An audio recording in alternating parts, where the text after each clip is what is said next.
ন্যাক দেয়ার মালিককে কাজে মাওলার কাছে দোয়া করি, মাওলা হে যেহেতু মাহফিলে নিয়ে আসছেন, আমাদের খালি আমল নামাকে ন্যাকের দ্বারা পূর্ণ না করি এখান থেকে কাউকে বিদায় দিয়ে না। আল্লাহুম্মা আমিন।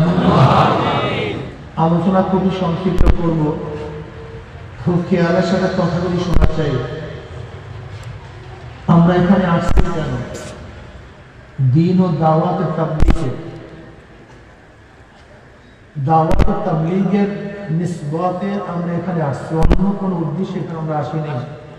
দাওয়াত দেওয়ার জন্য আসছি, তাবলীগ করার জন্য আসছি। কিসের তাবলীগ, কিসের দাওয়াত?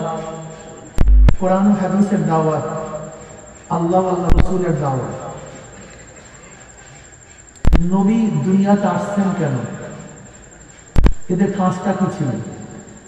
এদের কাজ ছিল দাওয়াত, ইসলাহি উম্মত, উম্মতদেরকে আল্লাহর পথে লাগিয়ে দেওয়ার জন্য নবীরা দুনিয়াতে আসছে না। নবী আলাইহিস সালাতু ওয়াস সালাম যতগুলি কাজ করছেন সমস্ত কাজ চলমান। বুঝাতে পারিনি। নবী নামাজ পড়ছেন করেন নাই? এখন নামাজ চলমান। রোজা রাখছেন কি রাখেন নাই? রোজা হজ করছেন কি করেন নাই? হজ।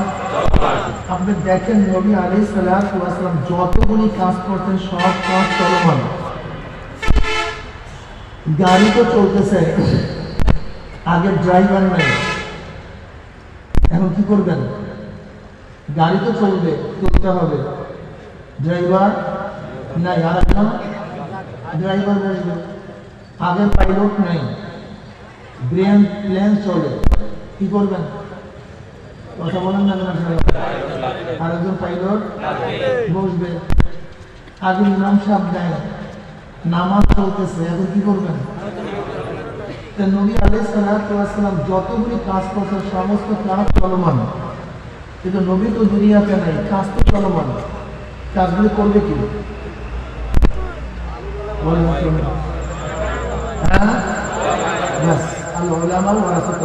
এটা প্রথম মাথার মধ্যে নেন, প্রথম মাথার মধ্যে নেন। ওলামারা নতুন কিছু নিয়ে আসেন নাই, সবই পুরান। অর্থাৎ ড্রাইভার নাই, পাইলট নাই, আগে অভিভাবক নাই, ইমাম নাই, কাজ সব চলমান। নবী দাওয়াত দিচ্ছেন কি দেন নাই? দাওয়াত তাবলীগ করছেন কি করেন নাই? তাবলীগ। জিহাদ করছেন কি করেন নাই? জিহাদ। সবই তো করছেন, সবই চলমান। নবী তো নাই, করবেন কি? নায়ক, উলামায়ে কেরাম নবীর নায়ক। কিয়ামত পর্যন্ত উলামায়ে কেরাম এই কাজের আঞ্জাম দিবেন, এই কাজগুলি করবেন। কথা ঠিক না? দেখেন আমরা কার নায়ক, কার ওয়ারিস? নবী আলাইহিস সালাতু ওয়াস সালাম ওয়ারিস। আচ্ছা বলেন তো, যেহেতু ওয়ারিস হয়, মিরাসের কিছু অংশের উপরে ওয়ারিস হয় না, গোটা মিরাসের উপর ওয়ারিস হয়। স্থাবর, নগদ, ব্যাংকে, জায়গা, ঘর, সবকিছু ওয়ারিস হয় না? যদি 1 টাকা হয়, 4 আনা, 1 টাকা জমি, 1টা ঘর, 1টা পোশাক, যা হোক না কেন পরিত্যাজ্য সমস্ত সম্পত্তির ওয়ারিস হবে। তা নবী আলাইহিস সালাতু ওয়াস সালাম ওয়ারিস আমরা উম্মতেরা। তা নবী আলাইহিস সালাতু ওয়াস সালাম যতগুলি কাজ করছেন সমস্ত কাজের ওয়ারিস না কিছু কাজের ওয়ারিস হবে? এতক্ষণ ইখতিলাফ ছিল না। এখন যে কথাগুলি বলবো সমস্যা এখান থেকে ইখতিলাফ শুরু হবে, এখান থেকে আমাদের পার্থক্য শুরু হবে। আমরা কেউ বলি যে নবী আলাইহিস সালাতু ওয়াস সালাম যতগুলি কাজ করতে সমস্ত কাজের নমুনা তোমার মধ্যে থাকতে হবে। যদি থাকে তাহলে তুমি নবীর পূর্ণ ওয়ারিস, আর যদি আংশিক থাকে আংশিক ওয়ারিস, পূর্ণ ওয়ারিস হতে পারে না। এটাই ভেজাল লাগছে, ঠিক না? নবী দাওয়াত দিচ্ছেন কি দেন নাই? তোমাকে কি করতে হবে? নবী তালিম করছেন কি করেন নাই? তোমাকে কি করতে হবে? নবী তাসকিয়া করছেন কি করেন নাই? তোমাকে কি করতে হবে? জিহাদ করছেন করেন নাই? তবে জিহাদ কি করতে হবে কি হবে না? এই বাস একটা লাভ এখানে মতামত করতে আর কিছু। যদি নবীর কাজগুলোকে আমরা মানি তাহলে কারোর সাথে কোনো মতানৈক্য নেই। ভেজালটা কোন জায়গায় লাগে দেখেন। এই যে দাঁড়িয়ে নিয়ে একটা ভেজাল, কেউ বলে দাঁড়িয়ে আছে, কেউ দাঁড়িয়ে লাগবে না, কেউ আগে লাগবে অমুক আছে কি নেই। আসলে ভেজালটা কোন জায়গায়? আমরা নবীর দিকে তাকাই সাল্লাল্লাহু আলাইহি ওয়াসাল্লাম, যে নবীর দাঁড়িয়ে ছিল এক মুষ্টি কম ছিল না এক মুষ্টি পরিমাণ ছিল? এক মুষ্টি কম তো ছিল। এখন বাস যদি ইখতিলাফ হয়, আমরা দেখি নবী আলাইহিস সালাতু ওয়াস সালাম চেহারা দাঁড়িয়ে ছেড়ে দিয়েছিল, যদি থাকে রাখবো, না থাকে রাখবো না, সমস্যা কি? অসুবিধা কোথায়? ইখতিলাফ কি আছে, মতলব তো কি? এই যে আমরা যারা দাঁড়িয়ে রাখি, চরমনাইওয়ালারা আমাদের খ্রিস্টান দাঁড়িয়ে রাখছে বিদায় কিন্তু আমরা দাঁড়িয়ে রাখি নাকি ভাই? আমাদের বংশের লোক দাঁড়িয়ে রাখছে বিদায় কিন্তু আমরা দাঁড়িয়ে রাখি না। দাঁড়িয়ে রাখছেন কেন? নবী আলাইহিস সালাতু ওয়াস সালাম রাখছেন বিদায়, কেউ না রাখতে পারেন, তার কম কি? এটা তার কম কি? এই কথা বলিয়েন না দাঁড়িয়ে রাখবে না, বরং এই কথা বলেন ভাই দাড়ি তো অজীব, রাখা উচিত, কিন্তু আমার নফসের সাথে পারছি না, দোয়া করার জন্য রাখতে পারি, এই ভালো কথা। কিন্তু আপনি তর্ক যদি দরকার কি এত কিছু লাগে কিনা দাঁড়িয়ে ছাড়া ইসলাম হবে না, এইটা করি, এইটা ভুল। আমাদের সমস্যা কি জানেন? আমরা যেই গুনাহটা করি, যেই কাজটা তরফ করি, ওইটার পিছনে দলিল দেওয়া শুরু করি, এইটা ভুল। বরং আপনি স্বীকার করেন ভাই এটা তো অন্যায়, কিন্তু কইরা ফেলাইছে, এইটা ঠিক না, কিন্তু কইরা ফেলাইছে, স্বীকার করেন। দেখেন এই দুই কথার মধ্যে পার্থক্য দেখুন। কোন ব্যক্তি মদ পান করে, কিন্তু একজনের মদ পান করে জায়েজ মনে করে, আর একজনের মদ পান করে হারাম মনে করে, এই দুই মধ্যে পার্থক্য আছে কি নেই? কি পার্থক্য বলেন তো? যে জায়েজ মনে করে দুইটা সমস্যা। এক সমস্যা তো হারামকে হালাল বলার সাথে সাথে বেঈমান হয়ে গেছে, আর যেহেতু সে জায়েজ মনে করিয়া পান করে তার কোনোদিন ছাড়ার সম্ভাবনা, কোনোদিন ছাড়ার সম্ভাবনা নেই। কিন্তু যে অপরাধটা করে জানে হারাম, কিন্তু নফসের কারণে শয়তানের ধোঁকায় করতেছে, কিন্তু মানুষ আফসোস রাখতাম আল্লাহ ছাড়তে পারতাম, আপনি ছাড়তে পারতাম, এত হারাম আল্লাহ ছাড়তে পারতাম, এই চেতনা মনের মধ্যে অস্থির, একদিন না একদিন ছাড়বেই ছাড়বে, একদিন না একদিন ছাড়বেই ছাড়বে। যে ব্যক্তি মনে করে দাড়িটাই লাগে না, ও কোনোদিন দাড়ি রাখবে না, কিন্তু যেই ব্যক্তি দাড়ি কাটার সময় চিন্তা করে কয়দিন আর কাটবে, রাখতে পারতাম, এই যে চেতনা মনের ব্যথা, যখনই কাটতে যায় তখনই মনের মধ্যে ব্যথা চেতনা সৃষ্টি হয়।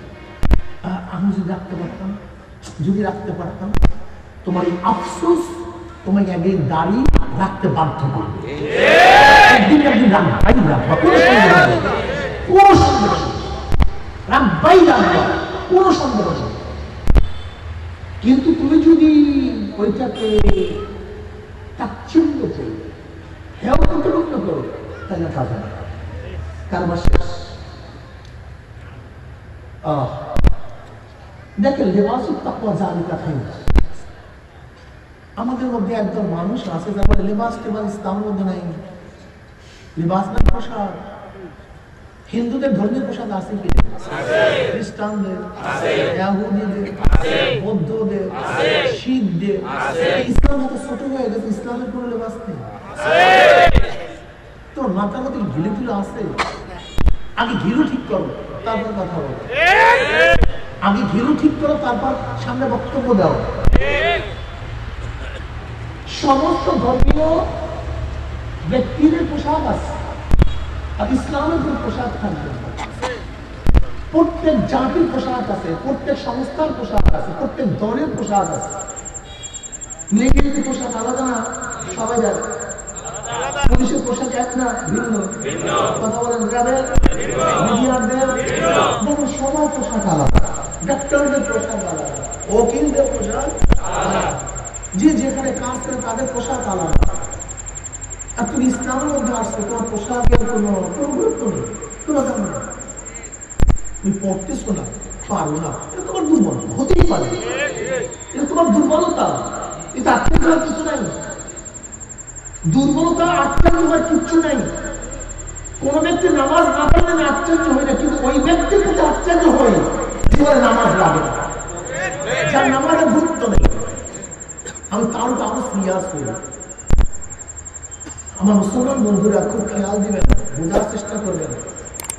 না মানা এক জিনিস, অস্বীকার করা ভিন্ন জিনিস।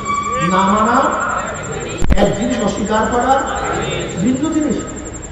যেন সন্তান যদি বাবার কথা না মানে, সন্তান কি হবে? যদি সন্তান অস্বীকার করে আমার বাবাই না,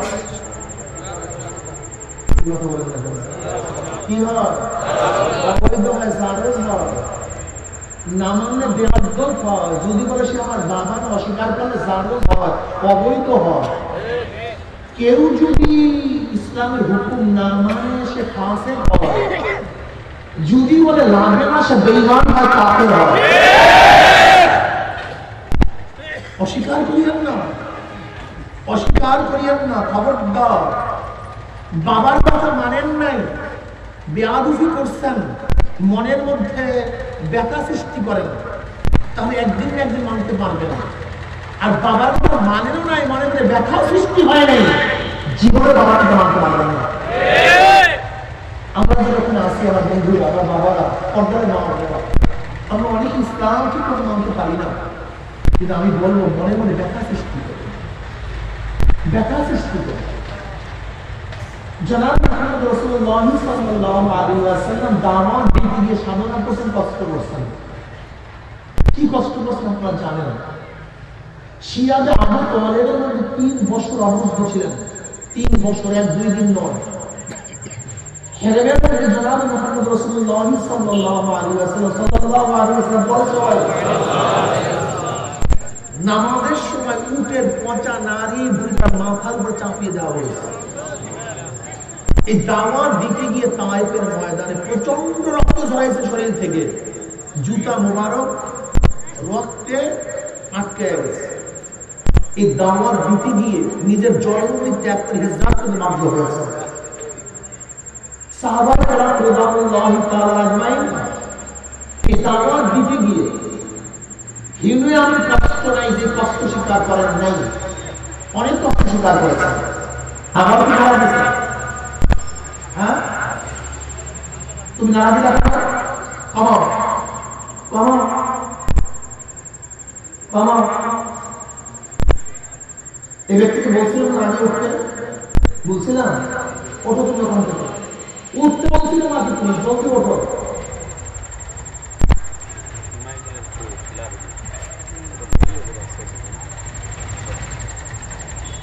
اللهم صل على سيدنا صلى الله عليه وسلم। নবী আলাইহিস সালাতু ওয়াস সালাম দাওয়াত দিতে গিয়ে বদরের ময়দানের অবস্থা জানেন কি অবস্থা হয়েছিল? অস্থির। তিনি বদরের প্রান্তে গিয়ে সিজদায় পড়ে বলেছেন, আল্লাহুম্মা আনশিদু রাহমাকা ওয়া ওয়াদাকা, আল্লাহুম্মা ইন শি'তা লাম তুকবাত। ফাহাজ আবু বকর সিদ্দিক রাদিয়াল্লাহু তাআলা বিয়াদি হাসবুকা ইয়া রাসূলুল্লাহ। নবী আলাইহিস সালাতু ওয়াস সালাম সিজদায় পড়ে বলেছেন, মাওলা হে, আজকে এই 12 এবং 2 14 বছর পর্যন্ত সাধনা করে যেই কয়েকজন মুসলমান বানিয়েছি সব এখানে নিয়ে আসছি না। 13 আর 2 15, মক্কা ছিলেন কত বছর? 13 বছর। আর এগুলো দ্বিতীয় হিজরি। এই 15 বছরে যেই কয়েকজন মুসলমান বানাইছি, দাওয়াত দিয়ে ইসলাম কবুল করাইছি, ঈমান আনাবার ব্যবস্থা করেছি, সব কয়েকজন নিয়ে তোমার দরবারে হাজির। ওইদিকে বিশাল কাফেলা, অস্ত্রের অভাব নাই।